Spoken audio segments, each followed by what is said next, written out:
लड़की देखे हैं आप? देखिए ना, अगर आपके सर्किल में होगा तो मिलाइए, देखते हैं, बातचीत करके देखेंगे। पुरुष को भी, विवाहित पुरुष को एक टीका लेकर चलना चाहिए जो बताए वो किस स्त्री का है। मैं चाहूंगी कि मेरी सहयोगी जरा जयराम जी के पैरों को दिखाएं। कभी कभी शमशान घाट से जो सिक्के फेंके जाते थे उनको हम लोग माने कॉपी कलम खरीदने के लिए उठा कर ले आते थे। हम डर भय नहीं किए, चाहे भूत रहे, चाहे भगवान रहे या प्रेत रहे। माननीय सांसद को जो देखते हैं, धनबाद को, उनका जो शारीरिक ढांचा है जी। कहीं ना कहीं सुस्त पड़ चुके हैं, उम्र के उस पड़ाव में नहीं है। भले वह भारतीय जनता पार्टी एक लहर चलता है इसलिए जीत कर आए हैं। राजनेताओं और ब्यूरोक्रेट्स और कोयला माफिया के जीवन में अशांति हो मेरे कारण रांची से संजय सेठ कोई नहीं जानता था, लेकिन एक अरबपति थे, उठा के टिकट थमा दिया। राजनीति का मतलब है अमीर केवल और केवल अमीर। धरा जब जब विकल होती, मुसीबत का समय आता, किसी भी रूप में कोई महामानव चला आता। 30 जनवरी 2022 भारत के लिए और खासकर झारखंड के लिए एक अभूतपूर्व दिन। उस दिन तिलमच्चो चंदन कियारी रोड लगभग 3.5 से 4.5 लाख लोगों के साथ एक मानव श्रृंखला का गवाह बना। मुद्दा था भाषा। हक और हुकूक की लड़ाई के लिए झारखंडी सड़क पर उतर चुके थे। जोहार झारखंड। हाँ, मानती हूं आप सुनने के आदी हैं। नमस्कार, मैं केतकी लाइव इंडियन गार्ड से। परंतु मौका कुछ ऐसा है कि जोहार कहने से खुद को रोक नहीं पाई। तस्वीरों में इस वक्त आप देख सकते हैं जो शख्सियत मेरे साथ मौजूद हैं, परिचय के मोहताज तो है नहीं, पर क्योंकि ये इंटरव्यू है और रस्मों अदायगी करनी है तो आपको बता दूं कि मोदी की सभाएं आपने देखी होंगी, ड्रोन कैमरों का एंगल भी देखा होगा, मगर इस वक्त जो आम से दिखने वाले खास से शख्स मेरे साथ हैं, उनका नाम टाइगर जयराम महतो है। बात उनकी होती है जिनमें कोई बात होती है, परंतु इनमें कोई नहीं, बहुत सारी बातें हैं जिस कारण इनकी बातें पूरे झारखंड में आम हैं। जनसभाओं में हुजूम इतना ज़्यादा होता है कि लगता है जुलूस निकलने वाला है या मेला लगा है। चलिए अब मूव करते हैं और आज लाइव इंडियन गार्ड की टीम मौजूद है तोपचाची में पर्टिकुलरली जयराम जी के रेसिडेंस के पास। आज तोपचाची की हसीन वादियों से आप देख सकते हैं प्राकृतिक सुंदरता चारों तरफ बिखरी पड़ी है। यहाँ से क्रांति का बीज कैसे अंकुरित हुआ, प्रस्फुटित हुआ, आज इस यात्रा को आप तय करेंगे लाइव इंडियन गार्ड के साथ। सबसे पहले नमस्कार सर। नमस्कार मैडम, आपका भी नमस्कार। जोहार करते हैं, तोपचाची की सुंदर वादियों में आपका स्वागत करते हैं। धन्यवाद। और जैसा कि आपने देखा, पहले लाइन से ही इन्होंने लाजवाब कर दिया है, इन्होंने ही मेरा स्वागत किया है।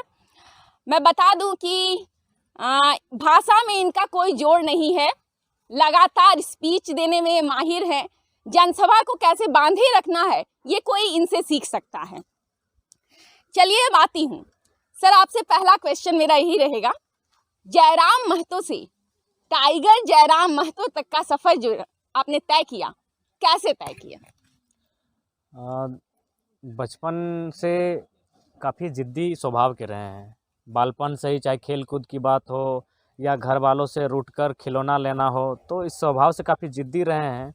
और कई कबार जीवन में ऐसे अनुभव सामने आए हैं जिसे मैं अगर स्वयं आकलन करता हूं तो मुझे भी आभास होता है कि एक आसानी से और सरल व्यक्ति इतना का इस कार्य को नहीं कर सकता। उदाहरण के लिए आप जहां खड़ी हैं, अब दिसंबर का महीना है, आपको अपने जीवन की एक ऐसी कहानी सुनाते हैं जो वास्तव में लगेगा कि इसीलिए लोगों ने मेरा नाम टाइगर नामकरण किया है। 23 दिसंबर का दिन था, रात का 1 बजे हम घर से बाहर निकले थे अपना जो रात के लिए। तो उसके बाद हम पाँव हाथ धोने के लिए, मेरा कुआँ आप देख रही हैं और देख ही लेंगे, तो वहाँ उस समय आलू का सीज़न है, अभी भी आलू लगा है, तो उस समय हम लोग खींचते थे। तो मोबाइल के टॉर्च को ऑन कर हम ऊपर जो बाँस में रखे हैं, तो अचानक उस समय नया-नया मोबाइल 10 साल पहले की घटना है, मोबाइल नीचे चला जाता है, लेकिन लाइट रहता है। 23 दिसंबर 1 बजे रात, कड़कड़ाती ठंड, आप कल्पना कर सकते हैं, हम मोबाइल की लाइट पर सीधा कूद देते हैं। क्योंकि नया-नया मोबाइल आया था, इंटर का छात्र थे, बड़ी मुश्किल से मोबाइल मिला था, मोबाइल खोना नहीं चाहते थे। उसके बाद आप कल्पना कीजिए 1 बजे रात को ठंड में कूद जाना, जब हम वहाँ से निकले तो हमको लगता है अगर घर वाले मेरे नहीं जागते हैं, तो शायद मैंने सिर्फ ठंडा से मेरा उस दिन देहांत हो सकता था। तो ये जो टाइगर नाम मिला है मेरी एक्टिविटियों के कारण, माने कुछ ऐसे-ऐसे काम हम करते थे जो लगता था कि एक साधारण सा लड़का नहीं कर सकता है। बचपन में मेरा एक फुंसी हुआ था, आपको भी कभी हुआ होगा, उससे दुआ करते हैं आपका ना हो। तो फुंसी को हम ब्लेड से लेकर जहाँ से था नीचे से उठा के फेंक दिए। तो कुछ ऐसे बचपन से ही कारनामे किए हैं जिनके कारण और ऊपर से ये पहाड़ी क्षेत्र आप पारसनाथ देख सकते हैं बिल्कुल पीछे, हालांकि धुंध के कारण नहीं दिख रहा होगा। तो पहाड़ी क्षेत्र में टाइगर अक्सर शूट करता है, तो इसलिए लोगों ने ये नाम दिया और समय के साथ ये नाम और प्रभावी हुआ, क्योंकि हमेशा जन आंदोलन के लिए हमारी आवाज़ काफ़ी प्रभावी रही। इस आंदोलन से पहले भी हम लोग होमगार्ड आंदोलन किए थे, तो कहीं न कहीं ये नाम धीरे-धीरे शूट करता गया और मेरे नाम के साथ ये नाम जुड़ा और फाइनली जयराम महतो से टाइगर जयराम कौर महतो में हम परिवर्तित हुए। ठीक है। धनबाद में एक और टाइगर है, आमतौर पर कहा जाता है टाइगर ढुलू महतो। तो असली टाइगर कौन है? देखिए ऐसा नहीं है कि जंगल में एक ही शेर होता है, ये कहावत है पिक्चरों में। ओके। जंगल की अपनी-अपनी सीमाएँ होती हैं, ठीक उसी प्रकार उनको अगर लोग टाइगर बुलाते हैं तो उनके पीछे कोई कारण होगा, वो मैं नहीं कह सकता हूँ। हो सकता है उन्हें राजनीतिक दृष्टिकोण से बुलाते हैं, लेकिन जहाँ तक मेरा टाइगर का नामकरण है वो आपको मैंने स्पष्ट कहा कि बचपन से मेरा जिद्दी स्वभाव, मेरा खेल-कूद और मेरा पहाड़ी क्षेत्र, इस कारण लोगों ने मुझे इस नाम से सुशोभित किया था। बाकी ऐसा कोई बात नहीं है, हमारी अपनी पहचान है, उनकी अपनी पहचान है, उनका कर्म अपना है, मेरा कर्म अपना है। जी। मैं आपसे ये जानना चाहूँगी, इस वक्त हम जहाँ मौजूद हैं, मुझे पता चला कि कभी आप यहीं पर एक मचान पर बैठकर पढ़ाई किया करते थे। हाँ, हाँ। तो उस समय का जो किस्सा है वो ज़रा शेयर करेंगे ऑडियंस के साथ? हाँ, बिल्कुल, यही जो बाँस लगा हुआ है आपका, आप इसी बाँस को हम लोग 4 बाँस को टुकड़ा करके यहाँ 4 खूंटा लगा के, जैसे हम लोग का एक चौकी होता है, जिसे हम लोग टेबल कहते हैं, जी, जी। तो उस प्रकार हम लोग यहाँ मचान लगाए थे और अपना पढ़ाई भी खुद करते थे। 2-4 जो हमारे छात्र थे, जी। उनको भी पढ़ने के लिए यहीं बुलाते थे। और चूँकि हम लोग शुरू से आदत रहा है जल, ज़मीन, जंगल, प्रकृति से बहुत प्रेम रहा है, अनूठा प्रेम रहा है हमारा, तो उस कारण ये नेचर बड़ा सूट करता है और हमें एक शांति मिलती है। लोग शांति कहीं खोजते हैं, उनका अलग सोच है, लेकिन हमें लगता है जल, ज़मीन, जंगल जो प्राकृतिक बनावट है, साँचा है, वहाँ एक अभूतपूर्व शांति का एहसास होता है। तो यहाँ मचान था, लगभग साल भर पहले हुआ करता था। ओके। तो जैसे आपने कहा आप यहाँ आते हैं, लगभग मेन सिटी से काफ़ी दूर है तोपचांची। बचपन कैसा रहा, कैसे स्कूलिंग हुई और कॉलेज, और उस दौरान किन संघर्षों का सामना करना पड़ा? पिताजी का देहांत काफ़ी कम उम्र मेरा हुआ था, लगभग मेरी आयु 1.5 साल थी। तो 1.5 साल आयु थी और ऊपर से काफ़ी घर की जो दयनीय स्थिति थी वो काफ़ी ख़राब थी। लेकिन मेरे नाना जी सर्विस करते थे, तो फाइनली नानी हमको यहाँ से ले जाती है और मेरा भरण पोषण पालन जो है वो मामा घर में होता है, जो कि मेरा मामा घर है आमडी, जो पुटकी क्षेत्र में आता है। और बचपन में काफ़ी संघर्ष का सामना करना पड़ा अपने पढ़ाई को लेकर, और जब यहाँ घर आए तो कई ऐसे कंडीशन आए जिनको अगर हम बयां करेंगे तो लोग कहेंगे कि लड़का आज थोड़ा सा लोग जानने लगे हैं, तो कुछ भी बात को पॉपुलर करने के लिए, अपने आप को इम्प्रूव करने के लिए बोल देता है। लेकिन सच्चाई है, आप मेरे दोस्तों से, मेरे घर के सहपाठियों से पूछ सकते हैं, इतना कंडीशन से हम लोग गुजरे हैं कि कभी-कभी शमशान घाट से जो सिक्के फेंके जाते थे, उनको हम लोग माने कॉपी कलम खरीदने के लिए उठा के ले आते थे। और आज अगर मुझे जो हौसला मिला है, आज अगर हम अपने आप को स्ट्रॉन्ग बना के रखे हैं, तो शमशान का एक बहुत बड़ा रोल है। हम कभी डर भय नहीं किए हैं। बचपन से यदि टाइगर नाम हमको मिला है, तो इसी कारण कि हम डर भय नहीं किए हैं, चाहे भूत रहे, चाहे भगवान रहे या प्रेत रहे। तो इसलिए संघर्ष तो रहा है। कॉपी कलम जब नहीं होता था तो याद आता था कि शमशान घाट में कोई मरा है तो वहाँ तो पैसा फेंका ही जाता है, चल जाते थे खोज के, 10, 5, 15 मिल जाता था। और ये किस्सा हम कभी किसी को सुनाए नहीं, लेकिन जब लोगों ने पूछा तो कभी-कभी हम इस बात को शेयर किए, और ये सच्चाई है, इसको हम बना के नहीं बोल रहे हैं। एक बात और जानना चाहूँगी, आपके फेसबुक प्रोफाइल पर मैं दर्शकों को पहले बताना चाहूँगी कि जब आप जयराम जी का फेसबुक प्रोफाइल चेक करेंगे तो आपको ये दिखेंगे कि वहाँ इन्होंने अपने सीने से संविधान को एकदम चिपका कर रखा हुआ है। बहुत सी जगहों पे इनके ऐसे भी पोस्टर्स मिलते हैं जिसमें क्रांतिकारियों की तस्वीर वाली पुस्तक इनके सीने से एकदम चिपकी हुई नज़र आती है। मैं जानना चाहूँगी, आप दावा करते हैं अपने फेसबुक प्रोफाइल से भी कि मेरी लड़ाई संवैधानिक है, क्योंकि आज इत्तेफाकन कॉन्स्टिट्यूशन डे भी है, तो और आपका कहना है कि जिन्होंने झारखंड को लूटा और जो लूट रहे हैं वो असंवैधानिक हैं। तो आपको क्या लगता है झारखंड का असली लुटेरा कौन है? देखिए, झारखंड के असली लुटेरों की बात कही जाए तो सबसे पहले जो हमारे ही लोग हैं, कुछ जो राजनीतिक ओहदों में काफ़ी ऊपर हैं। जी। उसके बाद ब्यूरोक्रेट्स आते हैं, उसके बाद जो बड़ी बड़ी कंपनियां हैं, इन 3 लोगों ने झारखंड को बखूबी लूटा है। बाकी हम किसी अन्य राज्य को दोष क्यों दें? दोष हमारे लोगों का है, जो हमारी विधायिका में बैठे हुए लोग हैं, जो ब्यूरोक्रेट्स में बैठे हैं। हाँ, अगर वो अन्य राज्य के हैं तो उनको दोष जाएगा। और फाइनली जो कंपनियां हैं, उदाहरण के लिए आप देख सकते हैं, जो बड़ी बड़ी कंपनियां हैं, हम भी मानते हैं कि किसी राज्य के राज खजाना होना चाहिए, उसमें राजस्व होना चाहिए, और राजस्व कहीं ना कहीं उद्योग, जो भी आपके रेवेन्यू जाएगा, उन स्रोतों से ही आएगा। उद्योग का स्थापना होना चाहिए, लेकिन उद्योग के लिए पूरी दुनिया में एक टर्म एंड कंडीशन होता है। उद्योग 5 तत्वों में बनते हैं, जिनमें पहला तत्व जो रिक्वायरमेंट है वो ज़मीन होता है। और झारखंड की लड़ाई, आप जब भी झारखंड के इतिहास को अध्ययन कीजिएगा, आपके सामने एक ही बात सामने आएगी, ज़मीन। हम लोग ज़मीन के लिए लड़े हैं। जाति, धर्म, नस्ल, भाषा, सबसे पहले हमारी लड़ाई ज़मीन को थी। चाहे बिरसा मुंडा का आंदोलन ले, सिद्धू कान्हू का आंदोलन ले, रघुनाथ महतो का आंदोलन ले, जितने भी आंदोलन झारखंड में हुए हैं, उनका मकसद था कि जो लुटेरे, चाहे व्यापारी वर्ग हों, जमींदार वर्ग हों, सामंतवादी लोग हों, जब वो हमारी ज़मीनों पर आकर अतिक्रमण करते थे, हमारी ज़मीनों को अपने कब्जे में लेते थे, तब हमने, चाहे अंग्रेज आए, हमने उलगुलान किया था। तो ज़मीनों के क्रम में लड़ते लड़ते झारखंड ने एक ऐसे झारखंड का निर्माण किया था कि यहाँ के लोगों को सुख शांति से जगह मिले। लेकिन जब कंपनी जब आती है, वो क्या करती है, ज़मीनें हमारी ले लेती है। आज आप देख सकते हैं, कोलियरी बना है, मैक्सिमम ज़मीनें हमारी गई। चाहे सिंदरी प्लांट बना हो, चाहे बोकारो का स्टील प्लांट बना हो, ज़मीनें हमारी गई। लेकिन प्रश्न यह है कि ज़मीनें जिनकी गई, वे लोग कहाँ हैं? हम लोग विकास के विरोधी नहीं हैं, हम भी चाहते हैं विकास हो। लोग पहिए की गाड़ी से आज एरोप्लेन तक आए हैं। मानव का, दुनिया का यही इतिहास रहा है। लेकिन हमारा कहना है, जो लोग खोते हैं, हम तो बहुत कुछ देते हैं, क्या नहीं दिया हमने? पंचायत डैम बनने के लिए ज़मीनें दी, माइथन डैम बनने के लिए ज़मीनें दी, डीवीसी के जो भी बने हैं उनको ज़मीनें हमारी गई। इतने जो कोलियरी बने हैं, कोयला के खदान बने, वहाँ ज़मीनें हमारी गई। स्कूल बनना, कॉलेज बनना, ज़मीनें तो हमने अनगिनत दी, लेकिन बदले में हमें क्या मिला? इसलिए हमारी लड़ाई है कि हमें क्या मिला।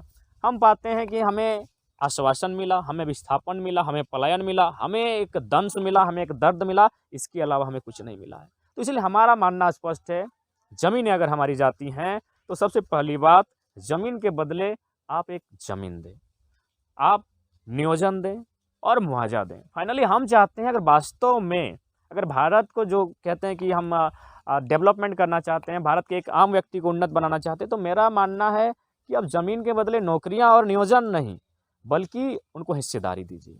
या फिर उन ज़मीनों पर जब तक कल कारखाने रहेंगे, उस परिवार को अनुकंपा के आधार पर नौकरी मिलता रहना चाहिए, क्योंकि उस ज़मीन पर उसकी खेती होती थी, उसका पूरे परिवार का भरण पोषण होता था। तो इसलिए हमारी लड़ाई है कि हमारे लोग सुरक्षित हों। तो पहला रोल उन कंपनियों का है जिन्होंने अवैध तरीके से, गलत तरीके से ज़मीनों का अधिग्रहण किया है। उन ब्यूरोक्रेट्स का है। आप देख ही सकते हैं, धनबाद में 2-3 महीना पूर्व एक पेपर कटिंग आया था कि 600 करोड़ की निकासी कोयला का अवैध तरीके से हो रहा है। तो भाई, डीसी महोदय कहाँ हैं? IAS IPS कहाँ बैठे हैं? तो कहीं ना कहीं ब्यूरोक्रेट्स, हमारी जो विधायकगण हैं और जो बड़ी बड़ी कंपनियां हैं, ये 3 महत्वपूर्ण कारण हैं झारखंड को लूटने के लिए। मैं जानना चाहूँगी, आपने बताया कि कौन कौन से लुटेरे हैं जिन्होंने झारखंड को लूटा है। आपको क्या लगता है, इसमें राजनेताओं का और राजनीतिक दलों का, भाजपा का, कांग्रेस का, झामुमो, आजसू, उनकी कितनी हिस्सेदारी है इस लूट में? देखिए, सबकी हिस्सेदारी है। इसके लिए अब आप रांची पहुंचिए, रांची में जितने भी फ्लैट बन लेंगे, जितने भी अपार्टमेंट मिलेंगे, जितने भी जो माने पूंजी के स्रोत मिलेंगे, उसमें तमाम पार्टियों के जो बड़े बड़े लीडर्स हैं, उनकी हिस्सेदारी है। जब ये लोग राजनेता बनते हैं उस समय यहाँ के लोग भोली भाली जनता को बहुत ही सब्जबाग दिखाते हैं, हरे भरे ख्वाब दिखाते हैं, लेकिन फाइनली जब वो मुकाम तक पहुँचते हैं, उनके मत से चुनकर वो जाते हैं, अपने दायित्व का जहाँ निर्वहन करना चाहिए वहाँ तब अपने केवल परिवार को देखते हैं, अपना नाती पुता उसी में वो व्यस्त हो जाते हैं। कुछ दिन पहले आप देखे होंगे पेपर के माध्यम से कि कोई विधायक के नाम क्यों लें, उनका बेटा जो 16 या 17 साल का है 2 करोड़ की संपत्ति है। तो ये चीज़ें जो हैं इससे झारखंड को नुकसान हुआ है और आज भी हो रहा है। इसीलिए ये आंदोलन हमारी जो आज लड़ी जा रही है, एक न्यू झारखंड को हम लोग रिफॉर्म करने की अभिलाषा से लड़ रहे हैं, ताकि वास्तव में जिस तरीके के साथ हमने झारखंड लिया है, आज भले लोग कहें कि झारखंड में रहने वाले हर लोग झारखंडी है। पहला बात, हम जिस प्रकार हमारे लोग महाराष्ट्र में गुजरात में रहते हैं, हम भी अन्य राज्यों के लोगों का यहाँ सम्मान करते हैं, रोजी रोजगार में भी आते हैं, सम्मान है, रहते हैं, जीते हैं, सम्मान है। लेकिन आप अगर कहते हैं कि झारखंडियों के तर्ज पर, तो ये हम खुले मंच पर और स्पष्ट शब्दों में स्वीकार नहीं करेंगे, क्योंकि हमने बहुत दर्द के साथ झारखंड लिया है। आप जिस गांव में आए हैं, इसी गांव में आपको 12 आंदोलनकारी हैं जिनको सरकार पेंशन दे रही है, आप उनसे मिलाएंगे, किसी का हाथ नहीं है, किसी का पीठ का चाम छिला मिलेगा, किसी का कपार अभी फटा हुआ मिलेगा, मतलब मिलेगा ना। एक समय था तो बहुत दर्द के साथ हमने राज्य लिया है जी। बहुत उत्पीड़न सहा है हमने बहुत कुछ खोया है, तब हमें राज्य मिला है। तो इसलिए हम किसी से कंपेयर लाके नहीं खड़ा कर सकते हैं। बाकी सम्मान सबका है एज ए अतिथि के तौर पर, लेकिन झारखंड वासी वही कह जाएंगे जिन्होंने आंदोलन के साथ अपनी जान जोखिम में डालकर अपने प्राणों की आहुति देकर राज लिया है, वे लोग मूल झारखंडी कह जाएंगे।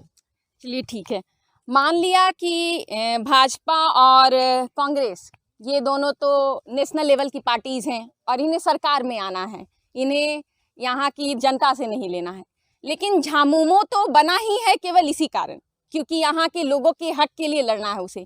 क्या झामुमो से लगता है आपको कि यहाँ के मूलवासी संतुष्ट हैं या आप संतुष्ट हैं झामुमो की कार्यशैली से?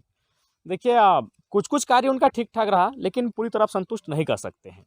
अभी आप देख सकते हैं 15 नवंबर को जो एक बहाली आती है, उसमें जो लिस्ट देखा है आपका सहायक अभियंता का, 90% अभ्यर्थी अन्य राज्यों से हैं। तो झामुमो जो कहती है, और वास्तविकता है, जो सच्चाई इसको मानना होगा, झामुमो आजसू आंदोलन की उपज है जी। तो जो आंदोलनकारी स्वयं को मानती है, जिसके माथे पर आंदोलनकारी का टैग है, जो स्वयं को गुरुजी आंदोलनकारी का पुत्र होने का पुत्र है ही, जो गर्व से कहते हैं हम उनका पुत्र हैं, तो फिर आप एक ही सवाल का उत्तर दीजिए कि झारखंड राज्य क्यों और किसके लिए बना है। अगर हम झारखंड राज्य झारखंडियों के लिए बना है, तो फिर आपकी नियुक्तियों में अन्य राज्य के अभ्यर्थी इतनी बड़ी मात्रा में 36%, हम लोग सारा आंकड़ा तैयार कर बैठे हैं, 36% अन्य राज्यों के अभ्यर्थी यहाँ समाहित हो जा रहे हैं। तो ये राज्य किसके लिए, क्यों, यहाँ के युवा कहाँ जाएंगे और कहाँ रोजगार की तलाश में अपना जीवन यापन करेंगे। तो इसलिए संतोष नहीं कर सकते हैं। दूसरी बात आप देख सकते हैं, आज उनके आसपास उनके विभाग में जितने भी लोग हैं वो अन्य राज्यों से संबंध रखते हैं और जो इनडायरेक्ट रूप से राज्य की सरकार को, सत्ता को चलाने का काम कर रहे हैं। जिनको कभी लाठी का मार नहीं झेला है, जिन्होंने अपने परिवार से कोई सदस्य नहीं खोया है, वो झारखंड बनने का दर्द नहीं जानता है। अतः उन्हें आभास नहीं होगा कि झारखंड कहाँ समस्या है, झारखंड का उत्थान कैसे होगा। हाँ, वे चाहेंगे इस कार्यकाल में ज़्यादा से ज़्यादा अकुत धन कैसे जमा करें, और ये प्रयास चल ही रहा है। आप जनसभाएं जब करते हैं तो मोदी की जनसभाएं भी फेल लगती हैं उसके सामने, और लोग आपको सुनना पसंद करते हैं, बहुत बड़ी फैन फॉलोइंग भी है। तो क्या लगता है, क्या कारण है उसका? उसका सबसे प्रमुख कारण है तार्किक बातें, तथ्यपूर्ण बातें, बिल्कुल डाउन टू दी अर्थ, बिल्कुल ज़मीन से जुड़ी बातें और सच्चाई पर आधारित बातें। अगर हम किसी के खिलाफ भी कह रहे हैं तो खिलाफ जिसके कह रहे हैं वो भी बोलता है नहीं ठीक बोल रहा है। तो इस कंडीशन में अपनी बातों को रखते हैं। और जहाँ तक आदरणीय प्रधानमंत्री की बात करें तो मैंने मैक्सिमम वो राजनीतिक बातें ही रखते हैं। उन्होंने जब स्पष्ट कहते हैं, हम लोग भी कभी कभी उनका लगता था कि एक क्रांति बन कर आए, लेकिन फाइनली देख रहे हैं केवल उद्योगपतियों के हाथों में सारी भारत की बागडोर देने की तैयारी कर रहे हैं निजीकरण के माध्यम से। तो उनकी बातों में विश्वास कम होता है। तो जहाँ विश्वास नहीं होता है, 2-4 शब्दों के बाद लोग समझ जाते हैं कि वो क्या शख्स क्या कह रहा है। लेकिन हम लगभग, मेरा एवरेज है 3 घंटा स्पीच देना, शायद ही कोई मेरा स्पीच ऐसा होगा जिसमें लोग का ध्यान इधर उधर भटका है। 3 का 3 घंटा, एक ही नहीं, हम कोई अगर मेरे एक स्पीच को ही अगर 4 दिन भी सुनेंगे तो 4 बार भी उसे नया ही लगेगा। तो रीज़न यही है कि हम सच्चाई को रखते हैं। और सबसे बड़ी समस्या, हम जिसकी आबादी बहुत ज़्यादा है, यानी स्पष्ट शब्दों में कहें किसान, कामगार, मजदूर, मध्यम वर्ग, उनकी बातों को हम रखते हैं, उनके दर्द, उनकी पीड़ा, और साथ ही साथ उस पर छुटकारा कैसे मिले, क्या कानूनें बननी चाहिए, और वास्तव में क्या इसे कानूनी पॉसिबल है कि नहीं, हम संभावनाओं को भी रखते हैं। और हम साथ ही साथ अगर आंदोलन ना हो तो भविष्य क्या होगा उसका उदाहरण भी उनके सामने प्रस्तुत करते हैं कि जिस प्रकार असूरी जनजाति समाप्त हो गई, कभी पिंडारी समुदाय यहाँ हुआ करते थे, आज असूरी भी समाप्त होने के कगार पर है। एक दिन ऐसा आएगा कि झारखंड की बहुत सारी जो जनजातियाँ हैं अथवा जातियाँ हैं, कबीलाई हैं, वह पतन के कगार पर चली आएंगी। तो इसलिए आज अपने हक हुकूक के लिए भी, अपने अधिकार के लिए भी और साथ ही साथ अपने अस्तित्व को बचाने के लिए भी आपको आज आंदोलन करना होगा। मैं चाहूँगी कि मेरी सहयोगी जरा जयराम जी के पैरों को दिखाएं। आप देख सकते हैं हम खेत खलियान में हैं इस वक्त, और ये मुझे लगता है कि ग्राउंडेड होने का सबूत है। कोई एडवर्टीजमेंट नहीं है, ना ही जयराम जी ने हमें पैसे दिए हैं कि हम उन्हें ग्राउंडेड दिखाएं। किस तरीके से जयराम जी इतने ग्राउंडेड हैं कि अभी सोशल मीडिया सेंसेशन होने के बावजूद, यूथ आइकॉन होने के बावजूद ये इस तरीके से इंटरव्यू हमारे साथ कर रहे हैं। चलिए आगे हम बढ़ते हैं। मैं आपसे जानना चाहूँगी, जैसे भाषा आंदोलन हुआ और मानव श्रृंखला बनी उतनी बड़ी, आज तक भी लोग अचंभित हैं कि कैसे एक आदमी के इशारे पर इतने लाखों की तादाद में लोग एक ब्रिज पर आ जाते हैं और पूरी सड़क जाम हो जाती है।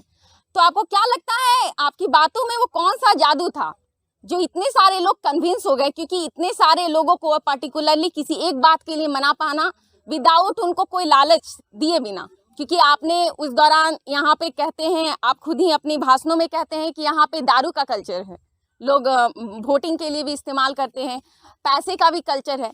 तो आपको क्या लगता है किस चीज़ ने आपको हेल्प किया कि आप उनको कन्विंस कर पाए? इमोशन। हमारी जो बातें थी एक आम व्यक्ति के इमोशन को छूते हुए उनके दिल तक समा गई। और मैंने देखा नहीं, मैंने सुना भी, और लोगों ने बताया कि जब पहला स्पीच मेरा जो वीडियो वायरल हुआ था सोशल मीडिया प्लेटफॉर्म के माध्यम से, दो पति पत्नी मैंने आपस में देखते देखते रो लिए थे। तो इमोशन था क्योंकि उस 20 मिनट के वीडियो में झारखंड का इतिहास था, झारखंड का भविष्य था, झारखंड की दर्द पीड़ा, और साथ साथ राजनीति से लेकर हर वो विषय एक बहुत छोटे वीडियो में संक्षिप्त में था। और कहीं ना कहीं हमारे लोग आज 2 दशकों से लगातार चले गए हैं इस राज्य में, वही दर्द वो चाहते थे। हर व्यक्ति चाहता था कि झारखंड में कोई शख्स हो जो बोले, जो कोयला माफिया के खिलाफ बोले, जो भ्रष्टाचार के खिलाफ बोले, जो बड़े बड़े ब्यूरोक्रेट से उनके खिलाफ जाकर बोले, जो मंत्रियों को आंख से आंख मिलाकर बात करे। लेकिन है वो कौन? सबके मैंने हम लोग एक बात कहते हैं गाँव देहात में कि बतवा पेट में हलो लेकिन मुँह में नया वो हो। इसका कहने का मतलब बात पेट में है लेकिन जवाब पे नहीं आ रहा है, क्योंकि डर लग रहा है या फिर भूल गए हैं। तो सब चाहते थे कि कोई शख्स आए जो इस पर बात करे, जो बोले, जो निडरता के साथ, लेकिन वो शख्स कोई नहीं आ रहा था। तो रीजनली नियति ने मुझे चाहा, हम वहाँ तक आए और आज फाइनली लोगों ने समर्थन दिया। अच्छा, आप आ गए हैं, क्रांति से आए, आप क्रांति के पुत्र हुए, और उसके बाद अब एक चेहरा बनते जा रहे हैं जिसको लेकर राजनीति भी काफ़ी हो रही है। तो आपको क्या लगता है फ्यूचर में राजनीति में आना है?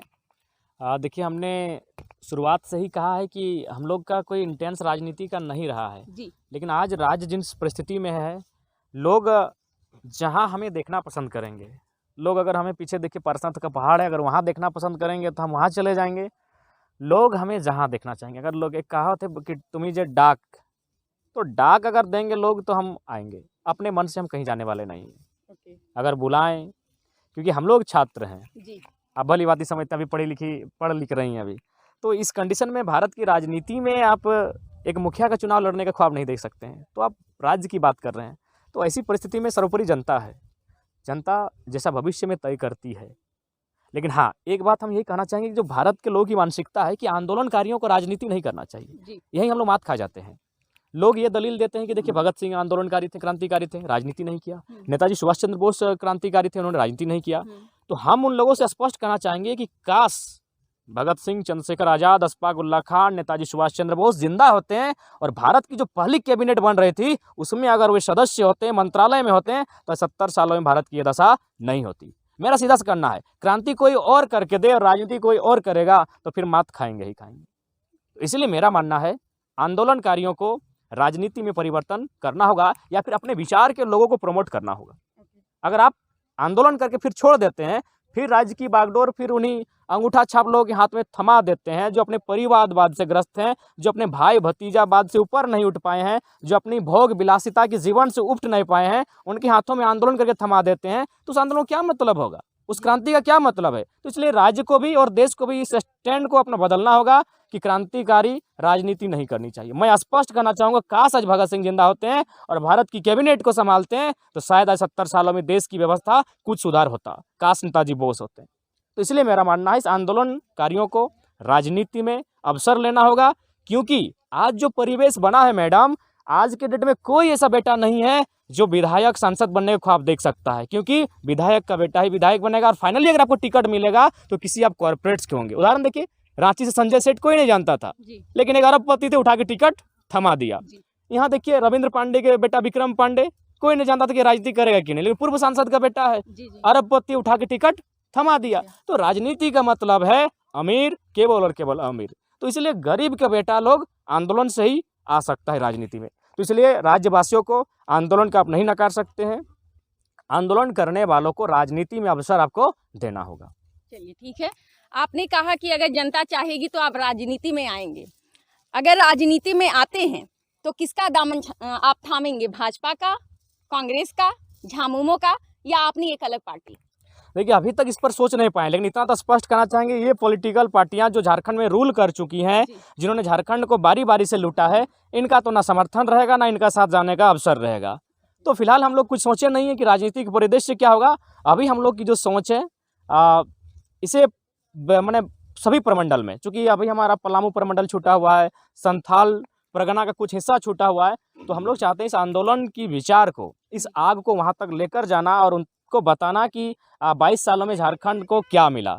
और फाइनली जब लगेगा कि प्रत्येक व्यक्ति तक हम लोग कनेक्ट हो जाएंगे, उसके बाद जनता का जो निर्देश होगा वो सर्वोपरि होगा। आपका बचपन तो चाची में ही बीता, उससे पहले आपने बताया कि आप मामा जी के यहाँ भी रहे, तो धनबाद आपके लिए कभी नया नहीं रहा, धनबाद में ही रहे। अभी धनबाद में नगर निगम चुनाव है, इस दौरान एक ट्रेंड चल रहा है, बहुत सारे प्रत्याशी ऐसे हैं कि वो सांसद पशुपतिनाथ सिंह या फिर विधायक, बहुत सारी फोटोज़ भी वायरल हो रही हैं कि सांसद पशुपतिनाथ सिंह जी के चरण स्पर्श कर रहे हैं लोग ताकि समर्थन मिले। आपको क्या लगता है कि एक डेमोक्रेसी में ऐसे कल्चर को बढ़ावा देना सही है? बिल्कुल भी नहीं, इससे कहीं ना कहीं एक डेमोक्रेसी पर प्रश्न चिन्ह खड़ा होता है। और वही जो डॉक्टर अम्बेडकर ने कहा था कि नायक पूजा नहीं होनी चाहिए। अगर नायक पूजा होगी तो फिर नायक किसी भी रास्ते में आपको ले जा सकता है। नायक के कर्मों की पूजा होनी चाहिए। अगर वही नायक उस कर्मों से अगर दिग्भ्रमित होता है, अपने रास्ते को अलग करता है, तो उस नायक को खलनायक बनने में देरी नहीं होनी चाहिए। लेकिन यहाँ नायक पूजा का बहुत बड़ा प्रचलन है और उसी कारण आज भारत की राजनीति में एक बहुत बड़ी खाई और संकीर्णता देखने को मिलती है, जिस कारण आज व्यवस्था अगर तंगहाल थी उस नायक पूजा के कारण आज हीरोइज्म को बहुत बड़ा पूजा जाता है, जबकि हीरोइज्म जैसा होना नहीं चाहिए। लोगों के कर्तव्य कर्मों का मान सम्मान और उसकी मर्यादा होनी चाहिए थी। ओके, मतलब ये जो हो रहा है ये गलत हो रहा है। निश्चय ही नायक पूजा नहीं होनी चाहिए, किसी के पांव पकड़कर नहीं होनी चाहिए। जनता तय करेगी, आप जनता के बीच जाइए, जनता में आपके आचरण को लेकर, आपके कर्तव्य, आपके व्यवहार, आपके वचन को लेकर जनता आपको तय करेगी। आपके हुनर, आपके स्किल को लेकर जनता तय करेगी कि आप राजनीतिक परिपूर्ण है कि नहीं, आप राजनीतिक दृष्टिकोण से सक्षम है कि नहीं। उसका तय करना, आकलन करना, समीक्षा करना जनता को छोड़ दीजिए। चलिए ठीक है, एक सवाल आपसे और पूछूंगी। यहाँ पर इस बार नगर निकाय चुनाव जो हो रहे हैं, मेयर का पद जो है वो महिलाओं के लिए आरक्षित किया गया है। इससे पहले दौड़ में जितने भी लोग थे वो अभी उन महिला उम्मीदवारों के पति थे, जिन्होंने भी अपने नाम की घोषणा की है, चंद्रशेखर अग्रवाल हों, विजय झा जी हों या अन्य कोई। आपको क्या लगता है जो गाँवों में कल्चर हुआ महिला रिजर्वेशन के बाद कि मुखिया पति एक पोस्ट बन गया, जो कॉन्स्टिट्यूशन में कहीं नहीं है लेकिन समाज में वही चलता है, तो आपको क्या लगता है शहरों में अब मेयर पति की तैयारी है? देखिए गाँवों में ये कल्चर इसलिए था कि गाँवों की जो महिलाएं हैं, देखिए जो तथ्य हैं, जो सच्चाई उनको स्वीकारना होगा। गाँव की जो महिलाएं थोड़ा सा एजुकेशन उनका थोड़ा सा शहरों की तुलना में अपेक्षा में थोड़ा कम है। तो गाँवों के कल्चर को मुखियापति अगर शहर में भी किया जाता है, फिर शहर और गाँव का अंतर क्या रहेगा? फिर गाँव के लोग शहर की ओर आकर्षित क्यों होंगे? अगर शहर के लोग अगर नया रोल मॉडल, अगर नया चीज़ को अगर प्रेजेंट नहीं कर पाता है, तो फिर शहर और गाँव का अर्थ क्या है? तो इसीलिए मेरा मानना है कि ये मुखिया पति, मेयर पति ये कहीं नहीं होना चाहिए। उस स्त्री को अपने प्रतिभा के अनुसार चुनाव लड़ना चाहिए और जनता को भी उस स्त्री को उसके प्रतिभा के अनुसार चयन करना चाहिए। ओके, तो यहाँ पे मेयर चुनाव में जो अगर होता है रिजर्वेशन, अभी तो चुनाव की तारीखों का ऐलान नहीं हुआ है, तो क्या सूरत बदलेगी या फिर मेयर पति वाला चलेगा? देखिए, इसका तय तो जनता करेगी और चूंकि हम लोग ग्रामीण क्षेत्र से, इसलिए विशेष शहरी क्षेत्र पर विशेष नहीं कर सकते हैं। जी। लेकिन मेरा मानना है एक पढ़ी लिखी महिला, वेल एजुकेटेड, जो शहर की परिस्थितियों को समझ सके और विशेषकर वह थोड़ा सा माने एक डेयरिंग महिला होनी चाहिए, क्योंकि शहर यानी आपका कुछ माफियाओं का सामना करना होगा, करप्टेड ब्यूरोक्रेसी का सामना करना होगा, कुछ पॉलिटिकल प्रेशर का सामना करना होगा। तो एक ऐसी लेडी होना चाहिए जो वास्तव में लेडी एम्पावरमेंट का सिंबल दिखता हो और जो सिचुएशन को हैंडल कर सके और अपने नगरीय क्षेत्र का एक चौमुखी विकास कर सके। ओके, ठीक है। एक और मामला है, वैसे तो आप धनबाद में ग्रामीण इलाकों का प्रतिनिधित्व करते हैं और आदिवासियों और मूलवासियों की बातें करते हैं, पर क्योंकि आप धनबाद से भी है इसीलिए प्रश्न लाजमी है। धनबाद में एयरपोर्ट का मुद्दा, क्योंकि एक बड़ी आबादी धनबाद की जो है वो शहरी इलाकों में भी रहती है, उसका अपना व्यवसाय है और उसे बाहरी शहरों में आना जाना पड़ता है।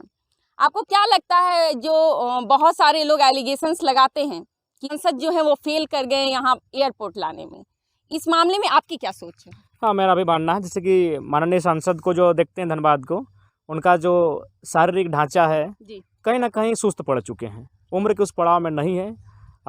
भले वह भारतीय जनता पार्टी एक लहर चलता है इसलिए जीत कर आए हैं और इस बार तो चुनाव में उनका काफ़ी ट्रोल भी हुआ था कि नहीं चलेंगे, लेकिन फाइनली वो जीत कर आते हैं। तो मुझे लगता है उनकी मानसिक स्थिति भी थोड़ा सा वैसी नहीं रही, ना शारीरिक ढांचा वैसी रही।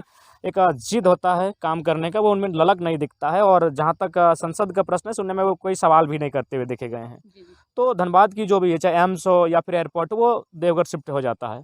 तो ऐसे में कहीं ना कहीं कोयलांचल के क्षेत्र को कहीं ना कहीं सांसद महोदय उनकी अपेक्षाओं में खरे नहीं उतर पाए हैं। ओके, एक सवाल है, राजनीति की बातें तो हमने काफ़ी की, आपके जो फॉलोअर्स हैं ऑन सोशल मीडिया, बहुत सारे लोग ये सवाल करते हैं, मैंने कमेंट्स बॉक्स बहुत सारे चैनल्स के चेक किए, कि आप शादी कब करेंगे और क्या प्लानिंग है उसकी? लड़की देखें आप, देखिए ना, अगर आपके सर्किल में होगा तो मिलाइए, देखते हैं, बातचीत करके देखेंगे। मतलब क्योंकि मैंने आपका देखा, आपने कहा कि मेरे छोटे भाई की शादी हो जाएगी लेकिन मैं शादी नहीं करूंगा, तो मतलब लड़की देखी जानी चाहिए। देखिए, हम लॉजिकली आपको बताते हैं। ओके। और आप एक स्त्री हैं, मुझे लगता है एक पुरुष को अगर कोई बेहतर समझता है तो एक स्त्री समझती है, एक स्त्री को कोई बेहतर समझता है एक पुरुष समझता है। आप 10 महीना पहले हम जो शख्स थे वो नहीं रहे, जी। इस बात को स्वीकारना होगा। और आप जिस घर में खड़ी हैं वो एक शहीद घर ही है। तो मैंने बहुत बारीकी से अपनी माँ को देखा है। आप देख सकते हैं, ये जो हम लोग इसको घोरना बोलते हैं, आप लोग बेड़ बोल सकते हैं, ये हमारी माँ ने बनाया है। आप कल्पना कीजिए, ये सच्चाई है, लेकिन आप सिर्फ कल्पना कीजिए कि स्त्री ऐसा बेड़ बना सकती है। यानी मैंने अपने माँ को हर वो दुख को झेलते हुए देखा है जो कि स्त्री को नहीं झेलना चाहिए। ये जो आप मिट्टी देख रहे हैं, इसमें जब हल नहीं चलता है, जिसमें अभी देखिए फसल उगा है, ये जो पालक की साग लगी है, ये हल से नहीं, मेरी माँ कुदाल लेकर कोड़ती है। क्यों? मेरे पिताजी का ना होना। जी। हम कई बार जो खेत है, खेत में हम लोग को पहले बिहन लगता है, तो बिहन समझते हैं, रोपने से पहले वो बिहन होता है। बिहन को कई अवसर पर मैंने अपनी माँ को गैंता से, गैंता भी आप समझ रहे हैं, कोड़ने का हमारा औजार होता है, उसके माध्यम से कोड़कर फसल बीज लगाने का काम किया है। तो इस कारण क्यों? मेरे पिताजी नहीं थे। तो मेरे पिताजी क्यों नहीं थे? आंदोलन के कारण। तो मेरा भी लगता है, क्योंकि मेरी दादी भी बताती है, जब आंदोलन का समय था, झारखंड मूवमेंट, मेरे पिताजी 10 बजे 11 बजे रात को आते थे, घर परिवार को समय नहीं दे पाते थे। जबकि ध्यान रखें, मेरे पिताजी एक प्रखंड स्तरीय आंदोलनकारी थे। आज हम राज्य को नेतृत्व प्रदान कर रहे हैं, राज्य के जगह जगह पर जा रहे हैं। अब तो बृहद झारखंड में हमारी मांग हो रही है, उड़ीसा और बंगाल के क्षेत्र में हमारा डिमांड है। तो ऐसी परिस्थितियों में मुझे लगता है हम परिवार को समय नहीं दे पाएंगे। और एक स्त्री आपके भरोसे आपके घर आती है, आपकी आरती उतारने के लिए नहीं आएगी, वो अर्धांगिनी कहलाती है, कम से कम आधा समय उसको चाहिए।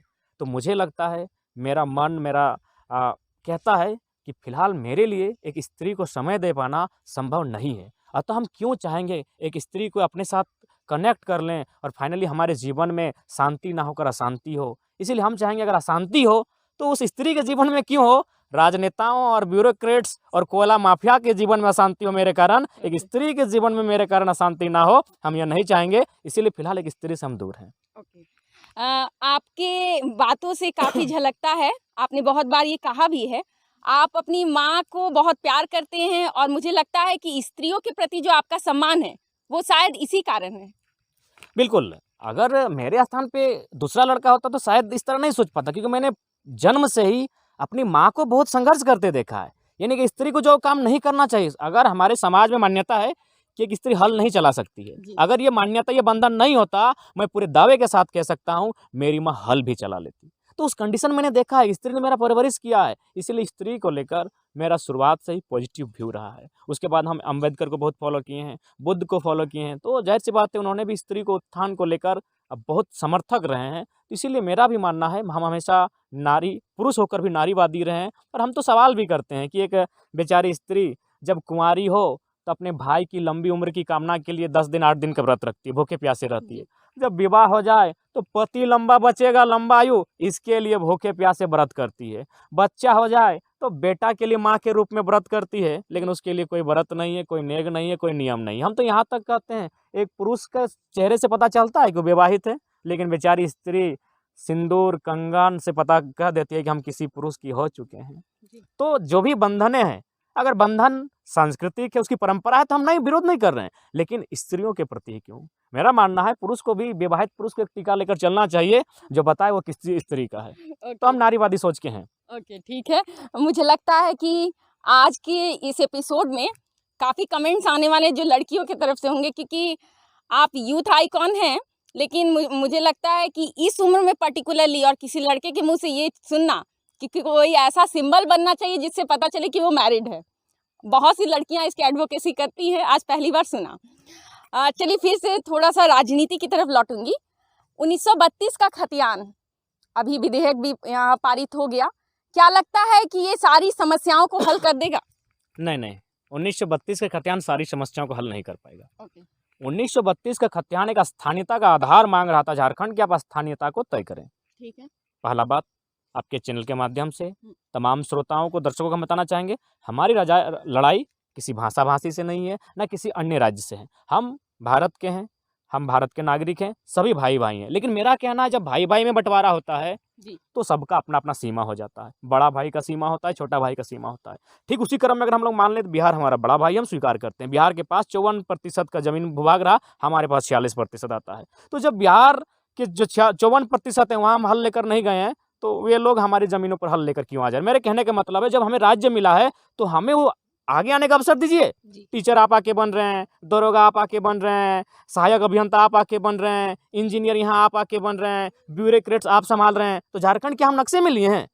तो इसलिए जो लोग मानवता की बात करते हैं, जो लोग अपने अपने हिस्से में खाने पर विश्वास करते हैं, इस लड़ाई में हमारा उनका समर्थन है, वे हमारे साथ खड़े हैं, चाहे किसी राज्य के हैं। लेकिन जो लोग चाहते हैं कि इनको माने बेवकूफ़ बना के रखें, इनका शोषण करें, इनका दोहन करें और इनको डोमिनेट करें, तो वो जाहिर सी बात है, उनको खिलाफ तो लगेगा ही। तो इसलिए हम स्पष्ट करना चाहेंगे, हमारी मांग टू द पॉइंट है, और ये हम नहीं, भारत का संविधान कहता है।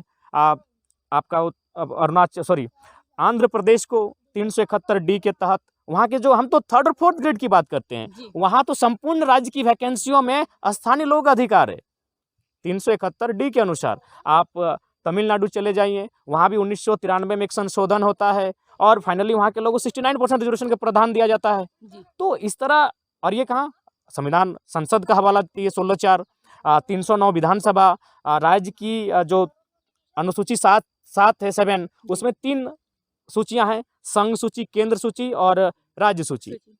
एक समवर्ती सूची, संघ केंद्र एक ही होता है। तो राज्य सूची में जो 41 है, वहाँ भी इस बात का समर्थन है कि राज्य अगर चाहे तो अपने राज्य के लोगों के लिए नियोजन में बाहरी राज्य के जो विकसित राज्य हैं, जो अन्य राज्य हैं, उनके अतिक्रमण को, यानी उनके आक्रमण को रोके नौकरियों में। ये तो प्रावधान है।